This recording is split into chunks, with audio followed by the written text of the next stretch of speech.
Dobrodošli vsi skupaj na današnjem dogodku. Par besed v slovenščini najprej, ker gre v bistvu za mednarodni dogodek in v sodelovanju z Global Footprint Networkom in naslavlja mednarodno javnost, bo dogodek potekal v angleškem jeziku, tako da bom zdaj preklopila tudi jaz na angleščino. Ladies and gentlemen, distinguished guests, welcome to the Earth Overshoot Day 2023. Throughout the course of this event, we will be privileged to hear from esteemed leaders, experts, and climate champions, all of whom are dedicated to driving a positive change. First, we will hear from the President of the Republic of Slovenia, Nataša Pirc-Musar, followed by opening remarks from Bojan Kumer, Slovenia's Minister of Environment, Climate and Energy, and Rozana Marin-Nil, Board Chair from the Global Footprint Network. Now, sharpen your focus, and I hope you catch as many inspiring ideas as possible. Enjoy the event, and Madam President, the floor is yours.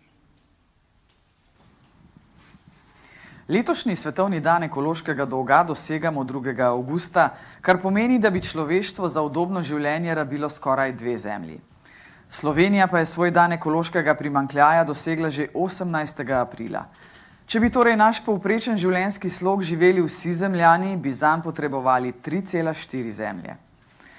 Znanost nas opozarja, da je sedanje desetletje ključnega pomena za to, da bi obrnili trend izpuščanja toplogrednih plinov in s tem dosegli cilj ustavitve segrevanja zemeljskega površja na 1,5 stopinje v primerjavi s predindustrijsko dobo. Vedno bolj ekstremni vremenski pojavi in naravne nesreče okrog nas na tako rekoč dnevni ravni so jasno opozorilo, da časa resnično ni več. Slovenija pa se segreva 2-krat hitreje od svetovnega povprečja. Tudi v Sloveniji potrebujemo bolj ambiciozne politike za prilagajanje podnebnim spremembam in njihovo blaženje. Zato pozivam predvsem k oblikovanju močne in enotne politične volje za večjo odgovornost in učinkovitost naše države pri sprejemanju in izvajanju odločnih korakov zoper podnebno, okoljsko in biodiverzitetno krizo. Ti ukrepi morajo biti celostni in dolgoročni. Država mora pri podnebnem upravljanju in prostorski ureditvi usmerjati in podpirati tudi regionalno in občinsko raven. Pozdravljam proces oblikovanja novega zakona o podnebnih spremembah in prenovi nacionalnega, energetskega in podnebnega načrta. Prav je, da ta proces vključuje širše posvete z različnimi deležniki in tudi civilno družbo. Pričakujem, da bodo ti glasovi slišani in ustrezno upoštevani v končnih inačicah zakona oziroma načrta. Slovenija zaostaja pri rabi obnovljivih virov energije, zato pozdravljam novi zakon o umeščanju naprav za obnovljive vire energije v prostor. Hkrati pozivam vlado, da v nadaljevanju za njegovo izvajanje in prostorsko umeščanje določi osnovne standarde za varstvo ljudi in narave. Država, ki je dolžna skrbeti za našo zdravo življenjsko okolje, naj pri tem k sodelovanju povabi ustrezno stroko, tudi krajinske arhitekte. Boj zoper podnebne spremembe namreč ne sme iti na škodo narave. Narava je v tem najpomembnejšem izzivu sodobnega časa naša ključna zaveznica. Prehranska varnost oziroma suverenost v povezavi z ohranjanjem rodovitnosti prsti bosta vedno pomembnejši. V krogotoku narava, kmetovalec, potrošnik, se zavzemam za podporo kmetovanju po načinu ekološkega ohranitvenega kmetijstva. Oktobra letos bom gostila forum o prehranski suverenosti. Sedaj je naša samooskrba, posebej sadjem in zelenjavo, veliko prenizka. Poraba mesa v Sloveniji pa je previsoka in tedenski dan brez mesa bo tudi zdravju prijazen. Gospodarstvo bo moralo zadovoljevati potrebe vseh znotraj zmogljivosti planeta. Slovenija je zavezana k zelenemu dogovoru znotraj Evropske unije. Podjetja bodo svojo konkurenčnost temeljila tudi na izpolnjevanju teh novih zelenih standardov. V našo družbo vključujmo načela in ukrepe krožnega gospodarstva. Del podnebno-okoljske enačbe je tudi podnebna pravičnost, ki prepoznava najbolj podnebno ranljive regije in prebivalce, tako na globalni kot državni ravni. Vsem moramo omogočiti udejanjanje zelenega prehoda in možnost za prilagajanje na posledice podnebnih sprememb. Ocenjujem, da je javna podpora zelenemu ukrepanju in varstvu okolja visoka. To res presega tradicionalne ideološke delitve in mora biti stvar širšega nacionalnega soglasja. Zdaj se odločamo o tem, v kakšni državi želimo živeti naslednjih 20 ali 30 let. Skupaj in vključujoče moramo sprejeti prave in dovolj odločne ukrepe za to, da bo Slovenija v naslednjih desetletjih sodobna, zelena in tehnološko inovativna država, iz katere mladi ne bodo več odhajali, temveč bodo lahko živeli in delali v varnem, privlačnem in ustvarjalnem domačem okolju. Ne več na račun prekomernega izčrpavanja naravnih virov, temveč v sozvočju z naravo in v zdravem življenjskem okolju. Pravico do zdravega življenjskega okolja nam zagotavlja naša ustava. Posebej ponosna sem, da je Slovenija skupaj s podobno mislečimi državami dosegla priznanje nove človekove pravice do čistega in zdravega življenjskega okolja v Organizaciji Združenih narodov in na lanskem COP27 v Egiptu. Na letošnjem COP28 v Dubaju bomo nadaljevali s prizadevanji za uresničevanje te pravice v naših državah. Ljudje planet uničujemo, a ljudje smo edini, ki ga lahko rešimo. Vsak in vsi skupaj se moramo potruditi po svojih najboljših močeh, to je naša dolžnost. Spoštovani gostje, obeležitev dneva svetovnega ekološkega dolga je jasen opomin, da zaskrbljujoče hitro izčrpavamo naravne vire. Gre za simbolično mejo, ki jo prestopimo veliko prezgodaj in ki pomeni netrajnostno pot našega razvoja. Vendar naj pojasnim, dan svetovnega ekološkega dolga ni razlog za obup, temveč je poziv k ukrepanju. Struktura ekološkega odtisa Slovenije kaže, da je od tega največ, približno 60% ogljičnega odtisa. K temu največ prispevajo izpusti v prometu, zlasti osebni prevoz in poraba energentov v bivališčih, velik pa je tudi ogljični odtis storitev. Ker se tega zavedamo, smo v začetku leta prvič ustanovili ministrstvo pristojno za podnebje, s čimer dajemo podnebnemu ukrepanju potrebno težo. Hkrati pa smo v pristojnost ministrstva prenesli še energetiko in prometno načrtovanje, sektorja z največjimi izzivi razogljičenja in sektorja, ki lahko veliko prispevata k zmanjševanju ekološkega odtisa države. Ukrepati smo pričeli takoj. V začetku mandata smo sprejeli zakon o celostnem prometnem načrtovanju z namenom zmanjševanja negativnih vplivov prometa na okolje. Nato smo sprejeli zakon o spodbujanju alternativnih goriv v prometu. Pred 2 tednoma pa še zakon, s katerim želimo že v naslednjih nekaj letih povečevati delež obnovljivih virov energije, predvsem vetra in sonca. Za ukrepanjem v teh 2 sektorjih želimo preprečiti, da bi bilo to desetletje izgubljeno. Moramo pa do leta 2030 storiti še veliko. Med drugim pripravljamo podnebni zakon, ki bo zastavil okvirje za nadaljnje zmanjševanje toplogrednih plinov in krepitev odpornosti na podnebne spremembe. Posodabljamo tudi nacionalni energetsko-podnebni načrt v smeri ambicioznejših ciljev do leta 2030. S tem izpolnjujemo našo zavezanost Evropskemu zelenemu dogovoru in pospešenemu prehodu v krožno gospodarstvo. Cilj zmanjševanja ekološkega odtisa je sicer vključen v strategijo razvoja Slovenije do leta 2030 in sicer želimo doseči 20% zmanjšanje v primerjavi z letom 2013. Napredek spremljamo na letni ravni v sklopu nacionalnih razvojnih poročil. Ekološki odtis je vključen tudi v program varstva okolja Republike Slovenije do leta 2030. Rezultati analize pa so predstavljeni v nacionalnem poročilu o stanju okolja. Slovenija je poleg tega uspela ekološki odtis uvrstiti kot priporočeni kazalnik v metodologijo za načrtovanje regionalnega razvoja. Da bi še dodatno pokazali pripravljenost in sposobnost Slovenije za ukrepanje nameravamo izvesti še več ukrepov. Letos bomo v sodelovanju z Global Footprint Networkom podprli slovenske regije pri uporabi kazalnika. Načrtujemo uporabo metodologije Global Footprint Networka za izračun ogljičnega odtisa hrane ter vzpostavljamo tako imenovani One Hour Club, ki bo namenjen malim in srednje velikim podjetjem, ki bo predstavljen v nadaljevanju tega srečanja. Kot sem omenil na začetku, dan svetovnega ekološkega dolga ni razlog za obup, temveč je poziv k ukrepanju. Če danes pogumno ukrepamo, lahko na novo opredelimo svoj odnos do narave in zagotovimo harmonično sobivanje med človeštvom in zemljo. Hvala za vašo pozornost. As chair of Global Footprint Network, I'm grateful you're part of the launch of this year's Earth Overshoot Day. It marks the point in the year when our resource consumption exceeds what our planet can replenish this year. Earth Overshoot Day is not simply a statistic. It gives us our context. It reminds us that our future will be shaped by more climate change and resource constraints. Recognizing this fact helps us all, whether we're a household, a city, a company, or a country, to get more prepared and to become far more careful with managing our resource situation. Because everything we do depends on nature.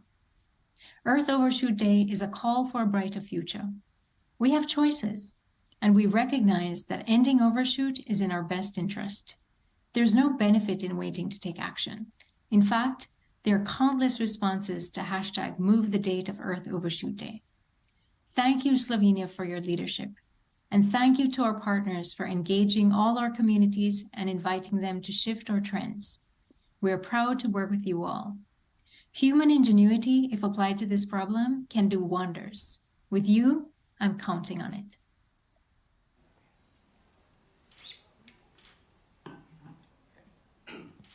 Good morning to everyone.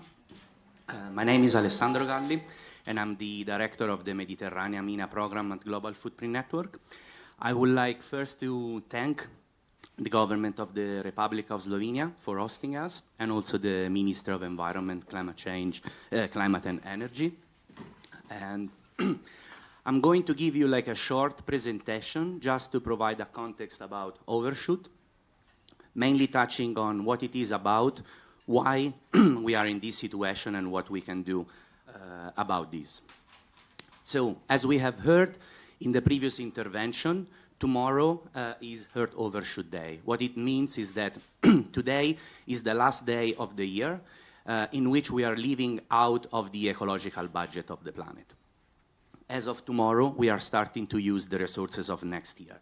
What this means, actually, and here you see like a schema, is that while the size of our economy back in the 50s and in the 60s was way smaller than the size of our natural capital, in just about 5 decades, we have completely changed the situation, and the size of our economy now is much bigger than the biocapacity of our planet, the capacity of the planet to, let's say, sustain our activities. Now, what you see in this schema is not just a qualitative statement, and is actually something that we can measure.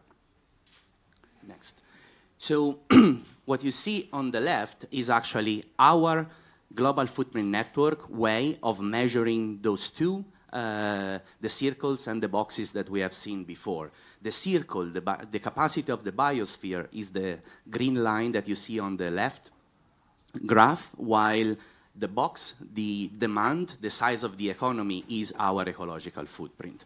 Over the last 5 decades, we as humans have managed to increase the productivity of our planet. We have managed to produce more resources out of the planet, but we have managed to do so at the expense of an even additional demand on the planet resources. So our ecological footprint, the red line, has increased much faster. And what you see is that since the 70s, we have started to accumulate a debt with our planet.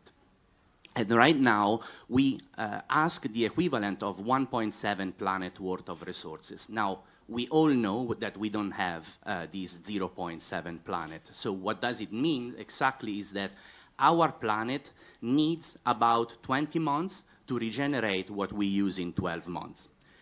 We can go to the next one. So we are able to say so thanks to the ecological footprint methodology. The ecological footprint methodology, we think at it as a sort of balance sheet for the planet, in which we are able to measure what is the competing demand by humans for the capacity of the planet to sustain life, to produce new resources and to sequester the waste that we emit. We can go to the next slide. Now, something very important to point out is that when we look our ecological footprint results together with the UN Human Development Index data, we see actually a sad reality. On the left side here, you see the goal of the UN SDGs. So to have everyone thrives within the limits of the planet. But when we look at the footprint trends next to the Human Development Index trends, unfortunately, we see that those who thrive, they are doing that beyond the limits of the planet. And those who stay within the limits of the planet have poor life. So overall, we are failing the overall goal of living well within the limits of the planet. We can go to the next slide. This is just showing the balance in between the human demand and the natural supply, how it has changed globally from 1961 to 2022. And you see that in 2022, most of the countries on the planet are running an ecological deficit. Now, if we go to the next slide, we see more clearly the situation of Slovenia. This we have seen before. If everyone on the planet lived like a Slovenian resident, Earth Overshoot Day will not be tomorrow, but would have been already the 18th of April. But you also see a lot of countries that are next to Slovenia. And these countries are all European countries. Italy, if everyone lived like an Italian, it will be May 15. So what I want to say with this is that the recipe to reduce overshoot may differ country by country, but the root causes of why we are in this overshoot situation is the same across most of the countries. So what it is exactly this root cause? If we go to the next slide, I really much like this study that was published a few years ago, The Great Acceleration by Will Steffen, Johan Rockström, and other colleagues. What you see here is a lot of socioeconomic trends and Earth system trends, increase in GDP, increase in energy use, increase in population, but at the same time also deforestation, carbon dioxide emissions, and so on. What you see is that in all these graphs, at one point, you see an exponential growth. This point is around 1950s. And here I would like to, let's say, refer to the words of Barry Commoner, who used to say, something went wrong at the end of World War II. And actually, this something that went wrong, I want to echo what the minister was saying, was exactly a change in the relationship between humans and nature. From that moment in time, we changed completely our approach to nature, and we started to see nature as a resource to be exploited and not like something that we live together. Next slide. So clearly, when we see all these trends, I think the realization that we must come up with, or at least that we come up with, is that we live on a polycrisis. Right now, we are experiencing a lot of different crises at the same time, which are very hard for us to handle. But let's say exiting overshoot, realizing this polycrisis, it means also that the solution will not come with a silver bullet. We will not have a single solution that fixes the problem, but we will have to go through a series of changes that will altogether help us move out of overshoot.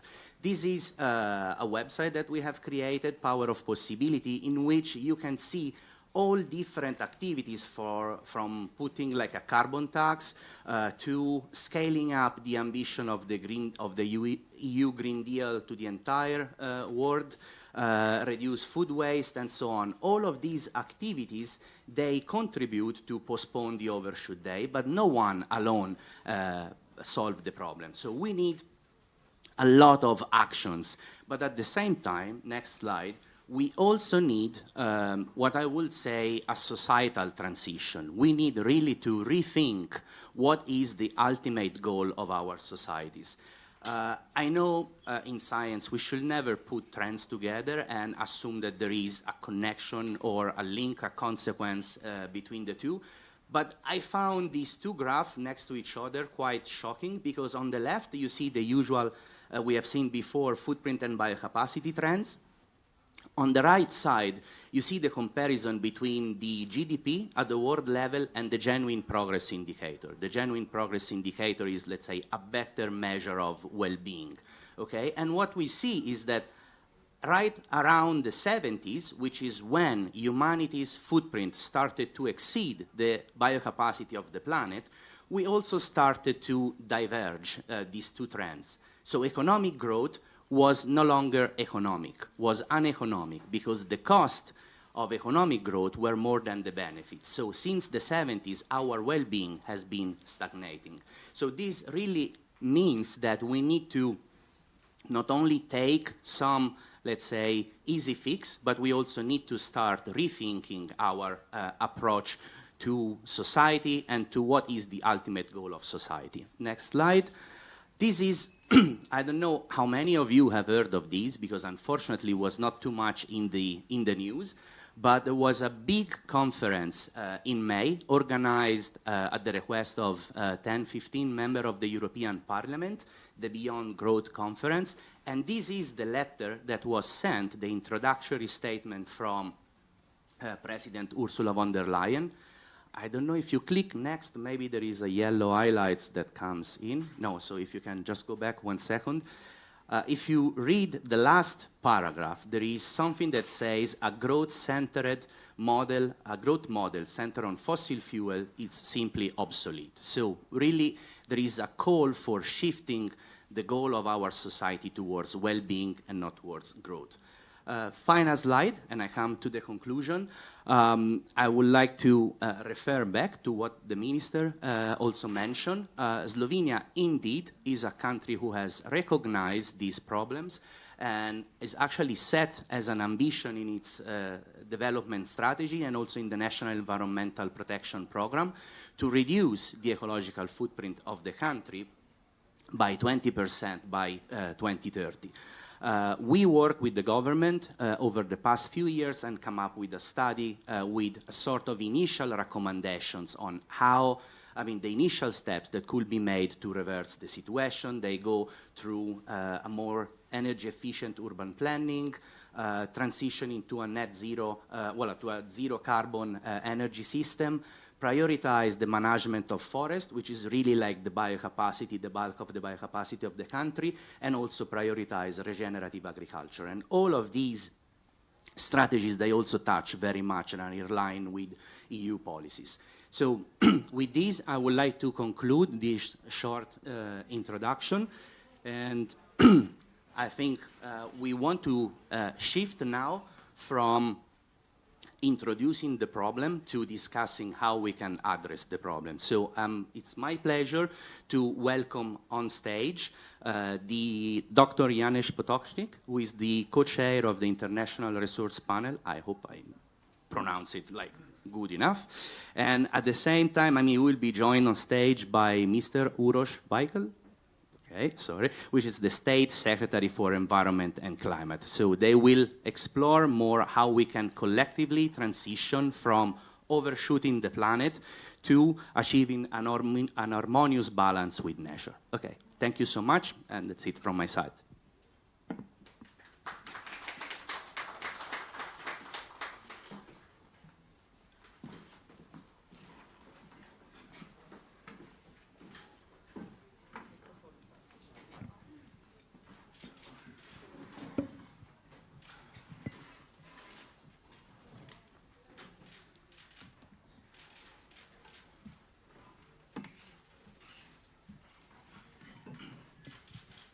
Okay, so indeed it's a pleasure and honor to be sitting here with Mr. Dr. Janez Potočnik, the co-chair of the International Resource Panel. who's been dealing with resource efficiency, circular economy, sustainability in one way or another in so many different positions and so many different roles. So I would like to start off our debate by asking you, what are your feelings today on the eve of this Earth Overshoot Day? What thoughts do you have? What messages could you convey to us? Hvala Uroš in najprej lep dober dan vsem skupaj. Good day to everybody. It's a real pleasure to be here, in particular to sit together with Uroš because we have a long history together. And what is the feeling when we talk about Earth Overshoot Day? Actually, I'm somehow waiting for next storm overshoot because it's coming today. If somebody thinks that those things are not connected, it's a bit living on another planet. So it's pretty frightening as what we are seeing today happening around us. And it's a bit frightening also to listen that the response is more in preparedness and mitigation than actually in how we would prevent it. So I think it's really essential that we start discussing those things. But when we discuss the Earth Overshoot Day or planetary boundaries concept or safe operating space, by the way, they are all telling us the same story. They are telling us the story that the biocapacity of the planet is lower than actually what we are together using, consuming. And if one would go to the core reasons of those things, it's not so difficult. So on one hand, you have the population growth, which we have heard about it. I don't know if you are aware when the limits to growth from Club of Rome were released, that was 1972, the planet population was 3.8. We have surpassed now 8 billion. So it's more than double in last 50 years.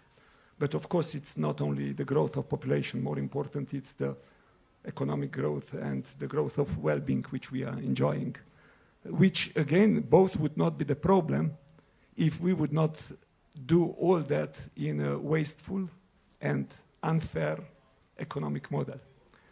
And if the signals which we as producers and consumers are receiving would not simply lead us in the wrong direction, and they are leading us in the wrong direction. We can discuss that if you want more in detail. I was really enjoying the presentation from Alessandro, and by the way, all the addresses which we have heard, with one exception.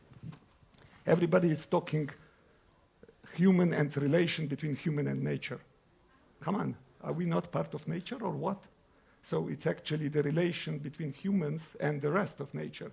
And one of the major mistakes of the contemporary economics, and I'm economist and I can confess that this is one of the core problems, even in theory, is that we are considering humans as external to nature and not part of nature. And that basically the theory which we are developing, it's based on that kind of logic. It's as simple as that. Destroying nature is destroying ourselves. And we need to understand that this is one of the core problems which we are facing. But this was a bit longer reply to your question. Still very good reply. In the work of the International Resource Panel, you touch upon pressures that are causing, that are the root causes of what we are experiencing now as well. You mentioned the effects of climate change. This we very lividly have experienced in Slovenia in the past weeks through natural disasters. But on the other hand, we're experiencing all sorts of pressures due to unsustainable resource use and unsustainable resource and inefficient resource management. What does your panel tell us on where we are, where we stand now, and where we should be heading in the future? Yeah. Maybe Uroš, if you would allow me, before starting to tell what is the story of the panel, I think one of the problems, again, is that we don't look to the problems enough connected and holistically. Whenever we talk about how we exploit natural resources, just remember our history. So access to land, access to water, access to precious raw materials, minerals, and so on, were in the human history always the basis for our well-being.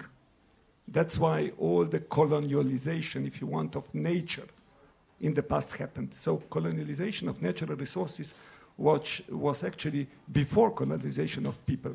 Colonization of people was somehow following. So we were always aspiring to get to new natural resources so that we were building our well-being on the basis of that. And you see a lot of the wealth in Europe today which is based on that. But it's not only that. That access and everything, that was also the cause for a lot of conflicts, a lot of wars. And today, when we are talking about those issues, we simply don't understand that going into the direction of sustainability, it's actually a much broader story than environmental story. It's geopolitical story. It's the story of peace and war in the future. And if we will simply not understand it in that way, we will miss the point. Because that's what is at the center of this story. So what is International Resource Panel telling us? Actually, when we are saying natural resources, we think of materials, and materials, it's everything extracted from the earth, plus water and land. And one of the things which we are seeing, so we are following the trends in the last 50 years, the use of materials has more than tripled. Majority of that is connected to economic growth, but population growth is also an important factor.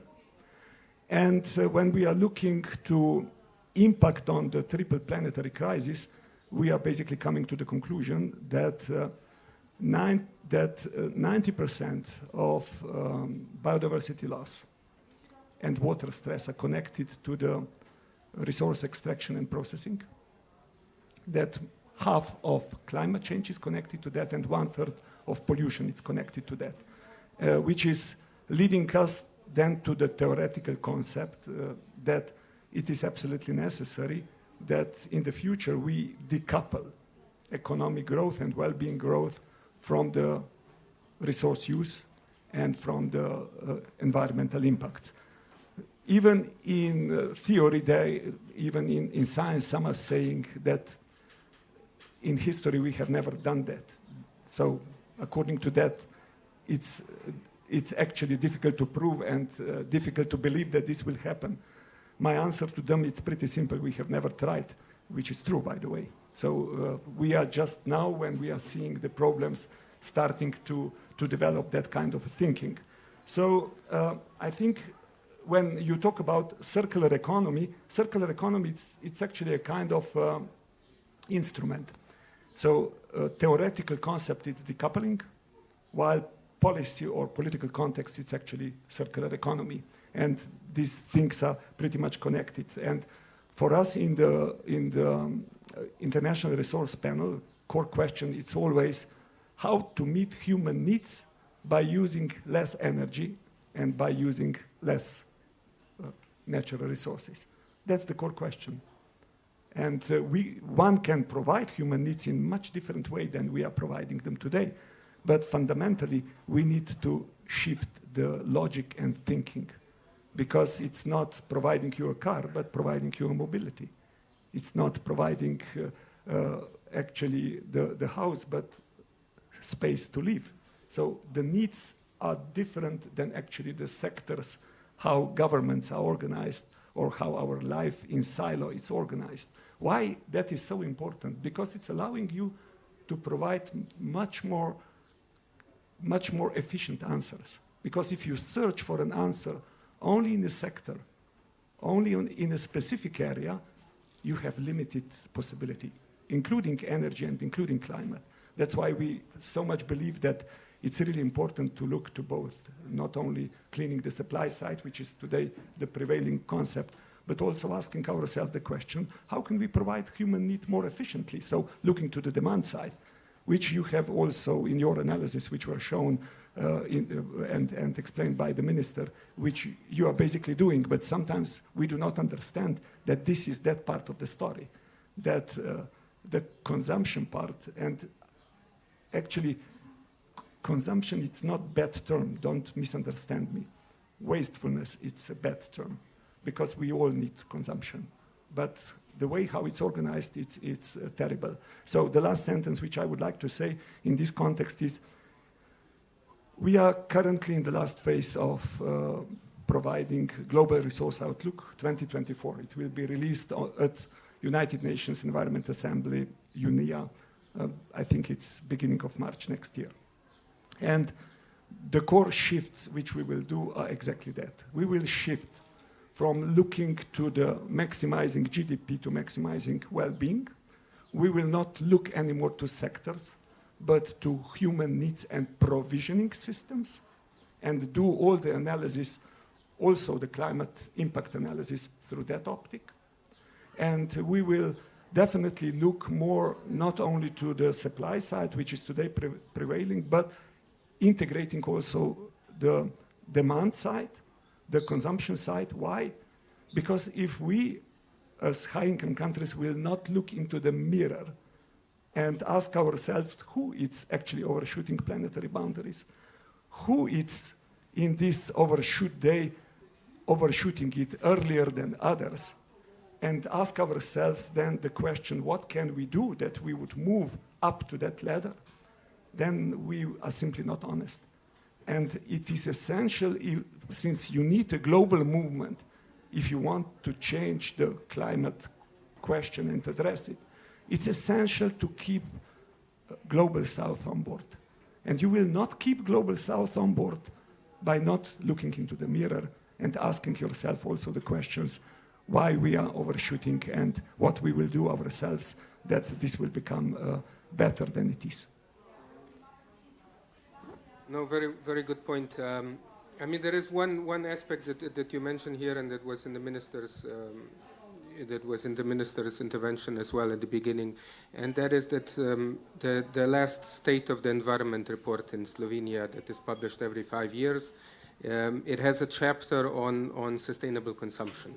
And in that, there is also a notion of meta-analysis done that 60% of the global, in this case now, greenhouse gas emissions are connected to choice patterns or consumer behavior of households. That many other environmental pressures are also linked to this. We usually tend to attribute environmental pressures to different sectors. So in the sense of production, in the sense of where a good is produced, the way it's transported, where it's stored, and then when it's brought into the household and used, and then maybe disposed of, and with and additional environmental pressures coming out there. There is a role that individuals can make with their consumer choices on influencing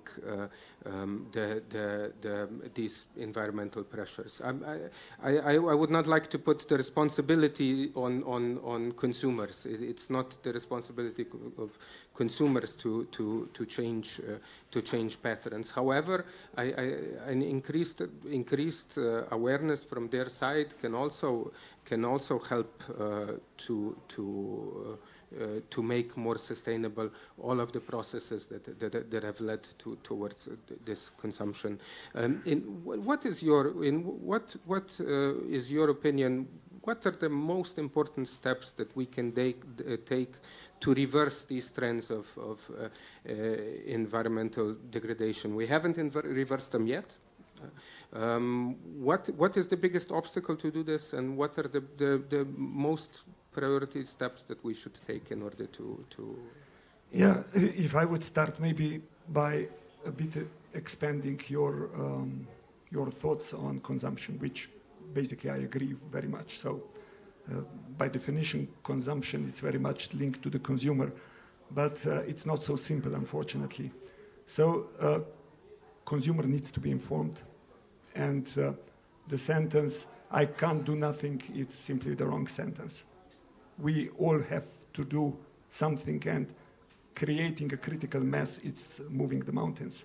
And that's what the consumers can do. And they can also very much press on governments and also on the companies that the things would change. Being informed and also being aware that the situation should be improved. But consumption, and it's a kind of strange mix of the impacts of the consumers, which I mentioned, of government policy. So what are the signals which we are sending to consumers? Currently, the signals are a bit strange to expect that consumers will behave responsibly.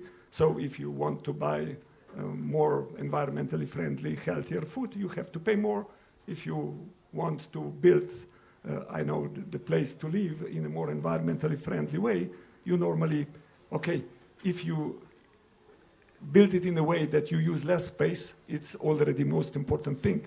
But at the end of the day, normally, if you behave environmentally, also if you buy, for example, a new car, you have to pay more. So the signals are simply not telling us the right story. And at the end, it's also the companies.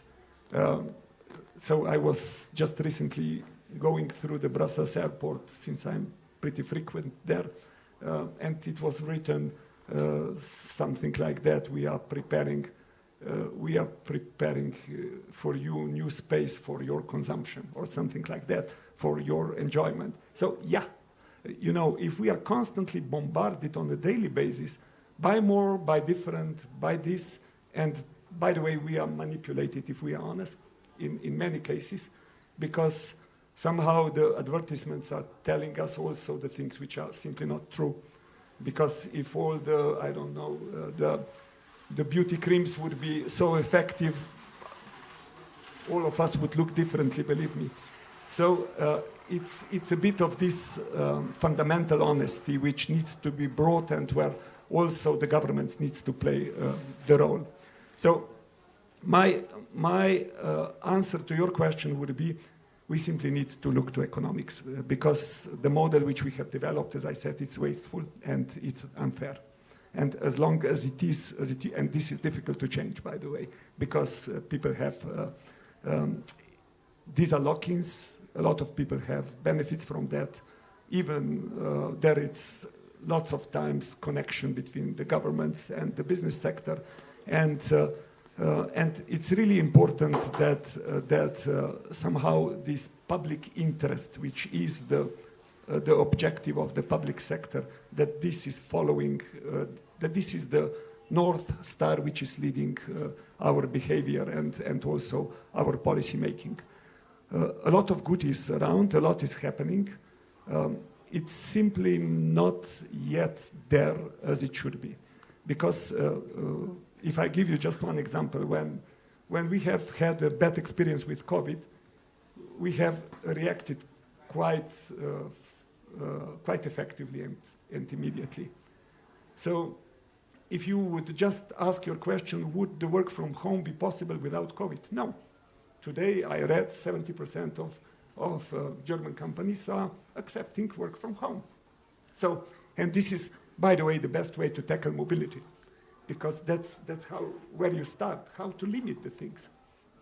And if you would ask yourself, as a human need, how much of the clothes I was wearing during the COVID comparing to before the COVID? And I know what is the answer, but then ask yourself the second part of the questions: were you happier or less happier? At least I was happier, because I was wearing the things which I enjoy and which makes me more comfortable. So these are actually human needs, and a lot of other human needs are imposed, and they are actually dictated from the outside. But we can simply, so if you, my point was, if you think, or if you see one thing as serious as COVID was, we are able to act very much. If we would see climate change in the same way, we would act the same way. But we are not seeing it seriously yet. And that's our problem. Our problem is that we think that those things which are happening this month around us will disappear. No, they will become more frequent, they will become our reality, and this, for all those who care for costs and economy, this will be terribly costly. Not only for economy, but also for us as for our lives. So I think it's essential. My essential point there would be we need to start take those things seriously. And when we will start to take them seriously, I'm absolutely convinced we will move quicker and better than we are moving today. Yeah, I very much agree with you. I think to take things seriously is the only way that we can approach sustainability. One challenge that I see in this, one challenge why we're not taking things seriously enough is that not everyone is as aware of the challenges of sustainability. And I remember when you were still commissioner for climate, for environment in the European Commission. You were then a policymaker, and you were trying to promote environment and later and circular economy as a mainstream throughout the policy areas. I remember the 7th Environmental Action Program was the first program that challenged the traditional thinking of sustainable development as a search of a balance or as a choice between environment, social or economic sustainability, whereby on certain manners we don't have a choice. We cannot have more in economy on the basis of less environment. There is a limit to how much economy this environment allows us, and the highlight, the notion of the program that living well within the boundaries of the planet was then taken on also in further environmental programs, and it created a sort of a framework in which it attempted to create a framework in which we would all operate. So my question to you is, looking now at the European Union or looking at policymakers also outside, has this message of sustainability, is it more widespreadly realized now than it was 15 years ago? Is it mainstreamed enough? One experience I also have from the European Union, we have environmental ministers meet in the Environmental Council, and I attended one in the spring after a couple of years discussing again the annual growth survey and the European semester economic programs, and basically the debates were still very much the same, that environmental ministers were saying that we need to be more that we need to be more mainstream, that it's the problem is that sustainability is handled only by us, but not by the colleagues responsible for industry, not by the colleagues responsible for agriculture, not by the colleagues responsible. And this also sometimes is something that you feel as a policymaker in the field of environment, that you are taking care of the negative results, but you are not responsible for the root cause. But is the situation now? Is it better than it was 15 years ago? Is it like it should be? The answer to your two questions, on the first, it's more accepted. Yes.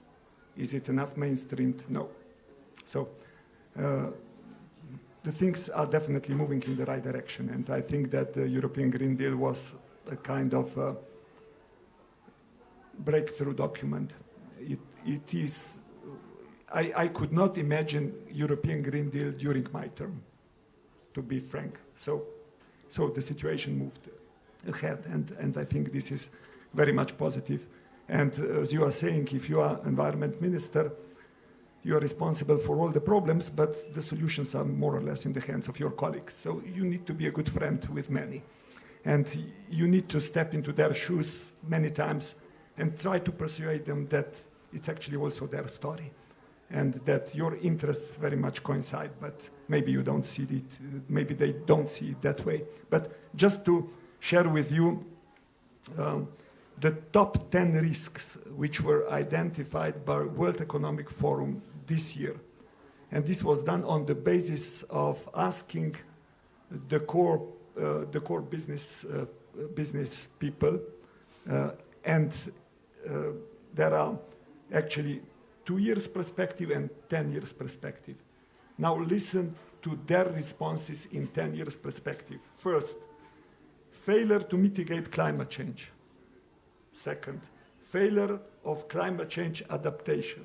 Third, natural disasters and extreme weather events. Fourth, biodiversity loss and ecosystem collapse. 5, large-scale involuntary migration, which is, by the way, also the consequence of those things. And 6, natural resource crisis. This is business sector, come on. So anybody who will tell me that they do not understand, it's simply pretending, yeah, there are short-term interests which goes against longer-term behavior, and that it's a pretty much unfortunate situation that we are always hearing from the business sector. The loud ones are those who are losing, while those who are gaining are not really loud because they are gaining and they are pretty much comfortable with the situation. So it is in economic interest that this environmental or sustainability transition would happen, full stop. It is in economic interest. Because many today are talking about limits to growth and so on, but not taking environmental transition or sustainability transition into consideration, it's actually the clearest way to limit economic development in the future. So it's, you just have to see the things right. But let me conclude with, I was just last week seeing, or a week before seeing, everybody who is from this region will remember Alan Ford, and we were all following it during our days.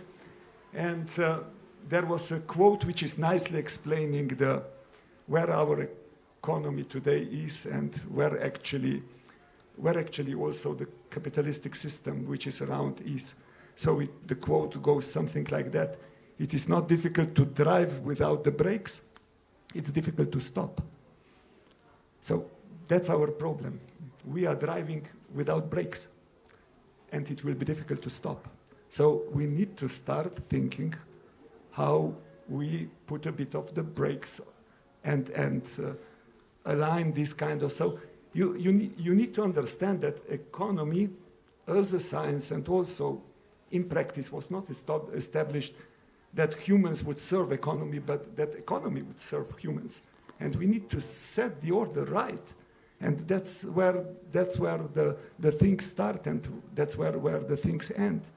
And I think it's really important that we switch from this wasteful economic model, which is sometimes still subsidized and supported, to a kind of more regenerative and more innovative ways of solution seeking, that we start thinking from concepts which are based on we need car to concepts, we need mobility. You don't need chair, you need to sit. You don't need, I don't know, pesticides, you need healthy plants. You don't need refrigerator, you need cool and fresh food. So, and one can continue. So this is basically looking through the human to the economy, and then ask yourself, what are the solutions? How can I provide that in most resource and energy efficient way? And if you would think that way, then also energy transition, which in particular your sector needs to deal with, will be much easier, because you will not be forced to think about biofuel solutions or solutions which are how to hide carbon dioxide, and because the problems will be easier to manage. And I think these are essential things, and this will not have effect only on the faster climate solutions. but also on all over story of biodiversity pollution. And don't misunderstand, environmental and social transition will go hand in hand, or there will be no environmental transition.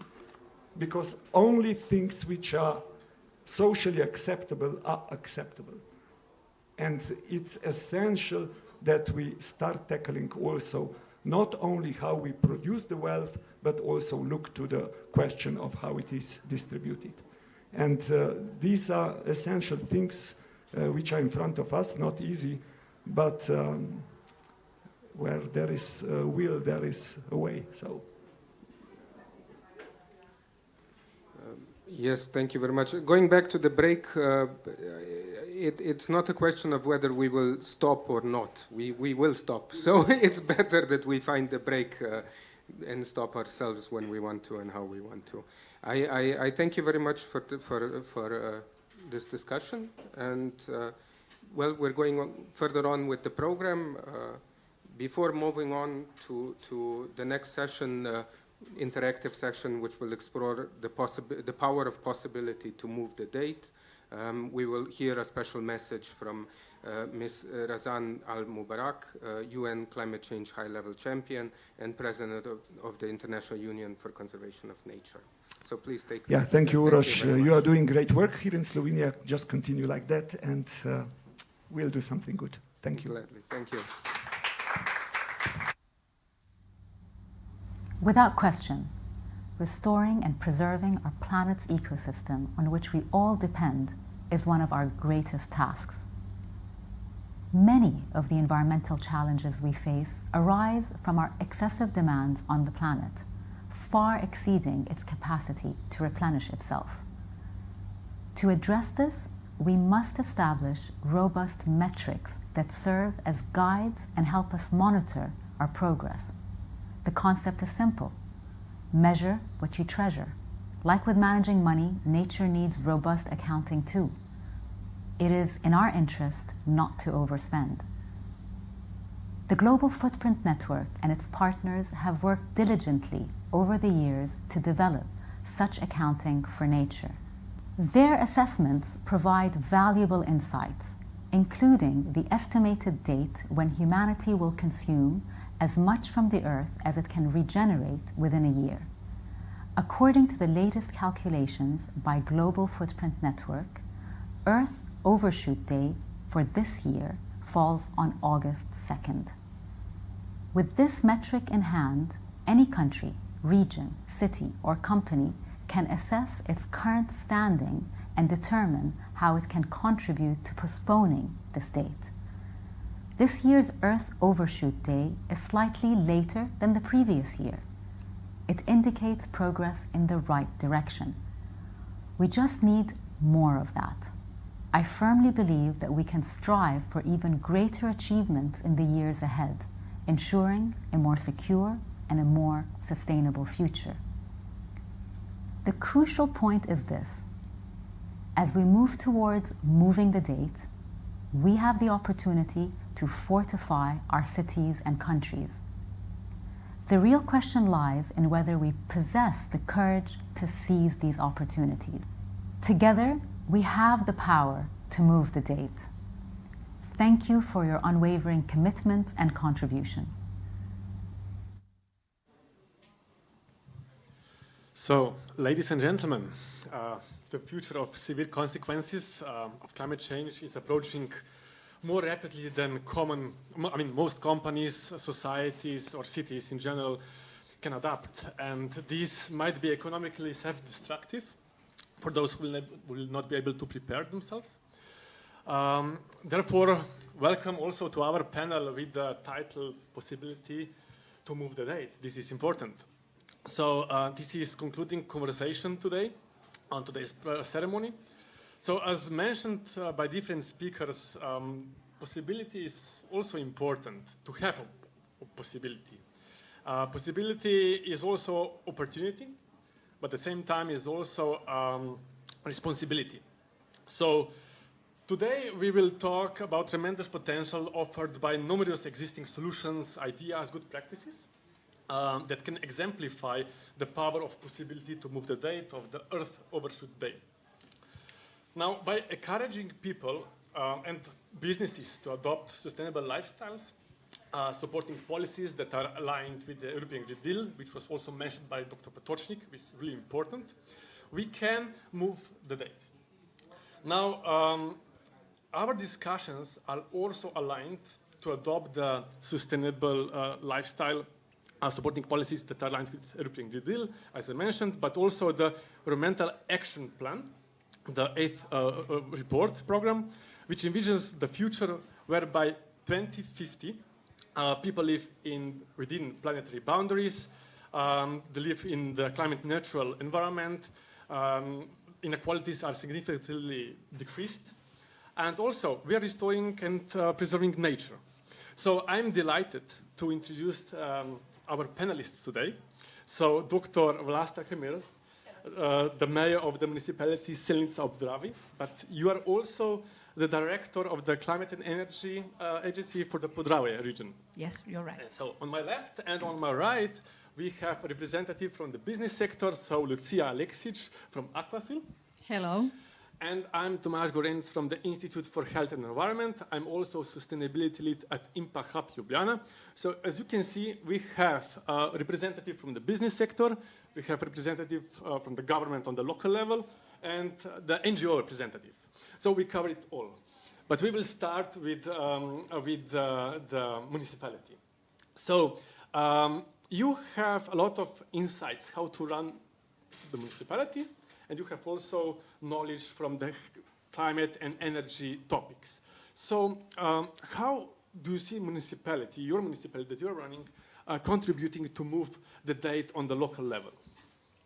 Yes, I think the municipalities as local government have a great power to move the things.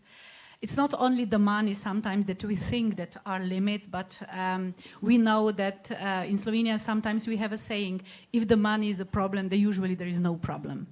So our municipality said that we would like to be the healthiest municipality in Slovenia, but the healthiest mean not only people to be healthy, but they have to live in healthy environment. So all our action plans are set in a way that, yes, we would like to have a natural-based solution and to, at the same time, make the awareness of the people living in our municipality that going towards the climate neutrality and sustainable living is the only way that we can really live and enjoy our life and also in our nice and green environment. So our municipality is a small one, only 4,600, and we are a green municipality. But still, we consume a lot of different resources, energy and others, and our CO2 footprint is quite high. So this is when we said, yes, we have an idea we need new kindergarten because we are happy that we have more and more kids and we like the kids to live in nice kindergarten, but at the same, we care about their future. So this is why we decided really to build new sustainable, zero emission, environmental friendly, in the frame of circular economy kindergarten. And this kindergarten is already on the way, and it will be, the children will move in this new wooden sustainable build with Slovenian wood, with innovative Slovenian companies' ideas, bring all these regional actors together. And I think that the results are already seen, but the most of them will be seen next spring. And I think this is the idea, and this is the showcase and showing the way how we really at the local level, when the local government together with the local people support such ideas, understand and then support such as ideas. Interesting. I mean, really innovative and progressive, and I think it's really a good example how to do things locally. On the local level. So, okay, let's go to business side now. Businesses were, business sector was also addressed during this event, and I believe you have a lot of experiences in that area. So, what is your company, this power of possibility to move the date? So, what kind of solutions do you offer to address sustainability? Yes, so maybe I need to put the things into the right context, so I start from the beginning. So I'm coming from Aquafil. We are a business, yes. Aquafil is a polyamide 6 yarn producer and granulate producer. Our products are then later on used in the apparel industry for the swimwear, for the underwear, sportswear, for the carpets, in automotive industry, and also, let's say, for some machine parts for the gear and so on. Traditionally, our raw material is coming from the fossil resources. But today, I dare to say, still humbly, that we are a small pioneer in the circular economy because we have launched something like more than 10 years ago our flagship product, which is called EcoNil product. So what that is, it's a product which is made out of 100% recycled nylon 6 waste. The nylon waste is practically, let's say, collected from all over the world, from different kind of industries, like fish farming industry, carpet industry, other types of, let's say, different kind of plastic parts from the plastic industry production, let's say. This type of waste is then recycled. It's not just any type of the recycling. In reality, it's a chemical recycling using the depolymerization process. It's a little bit technical, but still it's very important to distinguish this just because the output of this process is then the recycled material, which has the same properties as if it was produced from the virgin material, which means we have later on endless possibilities how to use this material. So it's some sort of upcycling process. By this, we are, let's say, saving non-renewable resources and also creating environmental benefits such as reduced greenhouse gases and so on, and many other different benefits are still. But I have to say that also our products are already widely recognized and appreciated by the final consumers, by the brands, and let's say the biggest, let's say, apparel brands and carpet industry, automotive, and so on. So this is, let's say, our contribution to the circular economy, in short. Yeah, thank you. You mentioned that your brands, I mean, your products are recognized, right? But this was, I assume, not the case in the beginning, right? So this is a process, you know, because we live in society in general. So education, I think, is also important. Maybe I can contribute something from our side where we are working. For example, in Institute for Health and Environment and also in PAHAP, we see really huge potential and still a bit a gray zone of education. I mean, this practical education, how to do things. That's why, for example, one example is also why with GFN developed a Slovenian version of ecological footprint calculator. So how to promote, how to educate sustainability in practice by sector. And now this tool is also used in schools. I think this is important from the educational perspective, right? And on the previous panel, I really liked it, by the way, but it was said, you know, consumers were mentioned, right, as individuals. This is important. Usually, we are pushing too much pressure on individuals. I mean, consumers cannot do everything. So this, yes, of course, they can do a lot, but this bottom-up approach is indeed important, but with also top-down approach. So bottom-up, top-down, let's meet halfway, but better soon as possible before it's too late. So that's why we need all. So as your suppliers, your buyers as well, right? So we need to educate at the same time. And maybe my experience that I'm actually from spring on in Impact Hub Ljubljana, we started a CIRCO program, which is in a way, it's internationally tested program to help businesses to adopt the business model to be circular, you know. And now I saw also the problems or the lack of capacities on the other side, you know, to understand them. So cooperation, I think, is really important. Maybe just to add my 2 cents. So, but beside of education, I also see really important thing, motivation. So now let's go back to municipality, because I assume you are you are doing a lot of things to motivate people, I assume. So how is with that? How your actually municipality found, your cabinet found the motivation to do things? Because you can do it business as usual. We heard it's sometimes easier. Yeah, you're right. It is easier, but I think explaining, talking to people, because we all know that it was a little bit more expensive to build a very sustainable way, even in really circular way with regional companies, but still it's true, it's around 10% more expensive than it was classical built kindergarten. So many people ask, because we are a municipality with not a lot of budget, we still have to do very carefully with the money. So many people ask, yes, you have put so much more money in this sustainable kindergarten, but it's not other than any other we look around. So I took, and the whole our administration took this opportunity to show to people, we are showing this to the media, we are putting this in our newspaper, local newspaper.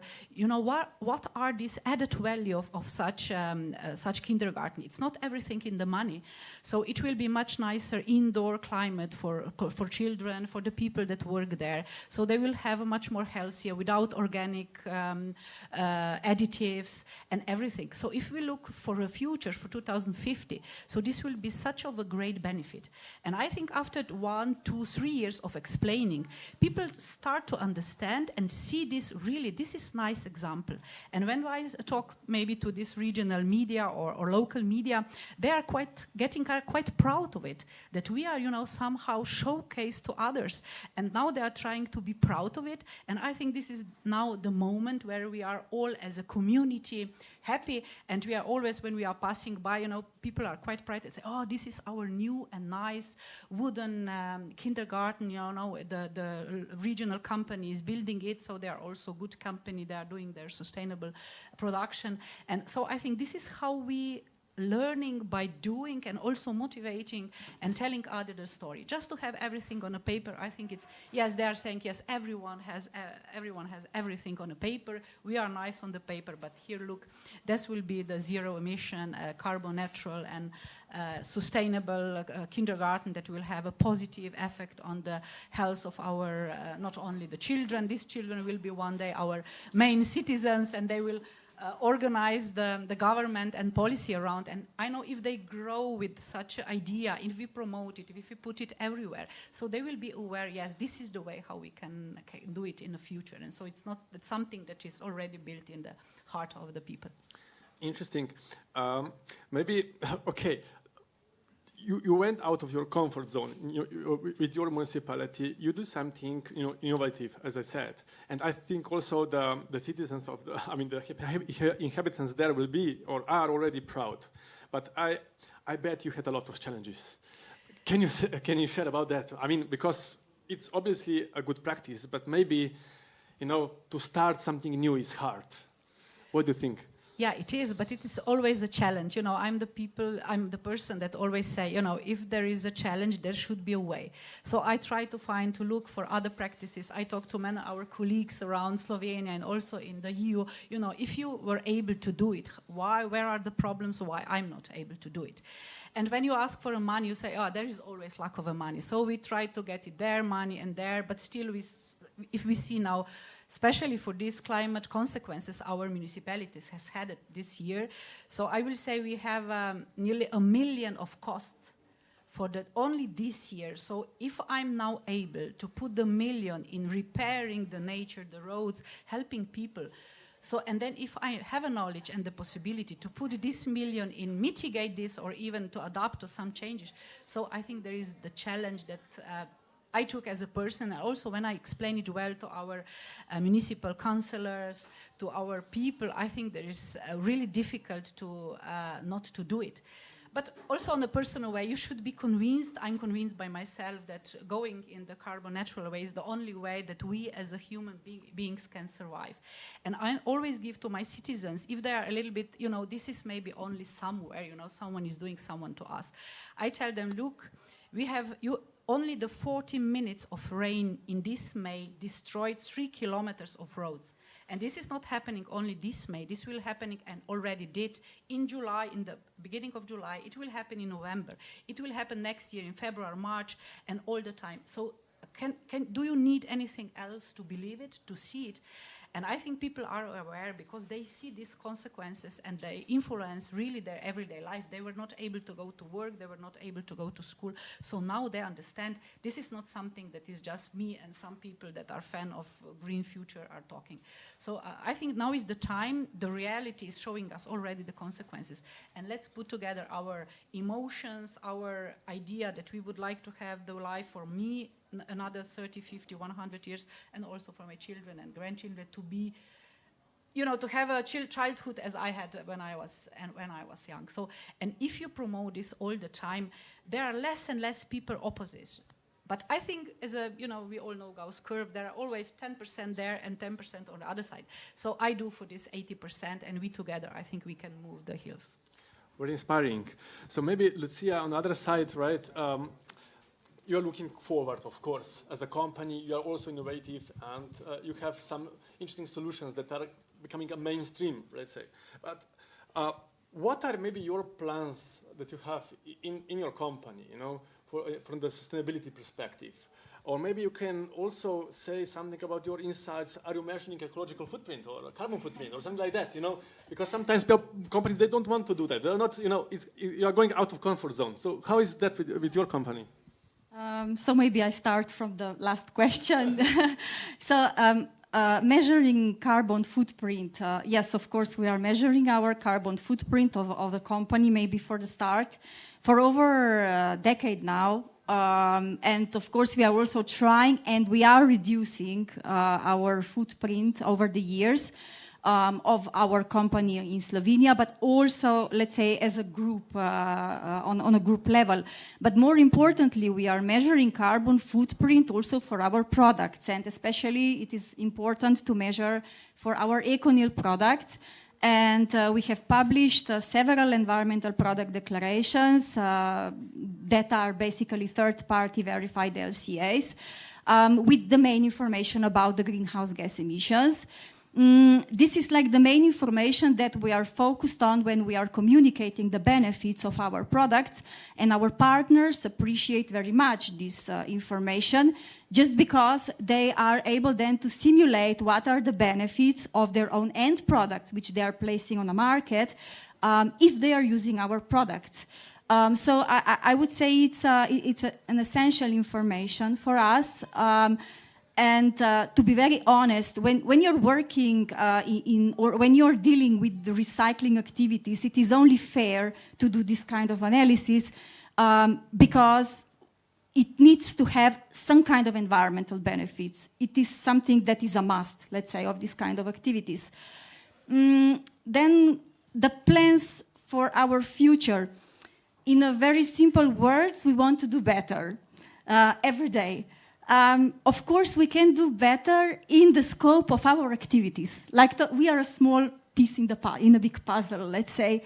And to be very honest, in the last decades, there has been a lot of negative things said about the plastic. Because, to be very honest, nylon 6 is a plastic product. But then again, we wanted to do better. We've created our ECONYL products, the range of products which are made out of recycled nylon. But we don't stop here. What we are trying to do now is we are trying to help our partners, customers, to design the products in a way that they would be easily recyclable. We are trying to help with our partners to establish take-back schemes and so on, this kind of activities. We are trying to expand our activities in this way and trying to, let's say, to have a role also downstream and upstream in the value chain. So hopefully we will move on in this direction in an efficient way and let's say, increase our contribution in the future. It's really nice to hear, and of course, good luck with that. Thank you. I can see some parallels, you know. I think the policy framework is really important, you know. Also, as mentioned before, what are the signals that we are giving to society in general, you know? What are we what are we promoting, what we are not promoting. This is really important. And maybe just to conclude this panel right now, it's really important also the Green Deal and such framework is important. And while I was preparing for today's panel, I also checked, I really read it quite often, but still, I double-checked again power of possibility of the Global Footprint Network website. One important measure, if half of the world would implement Green New Deal measures, we would move the date for 42 days. That's a lot. So this can be a conclusion for this panel. And I think the culmination of this event is happening right now with important keynote. So I am inviting the State Secretary, Mr. Uroš Weigl, to announce and unveil the 1 hour initiative. So please.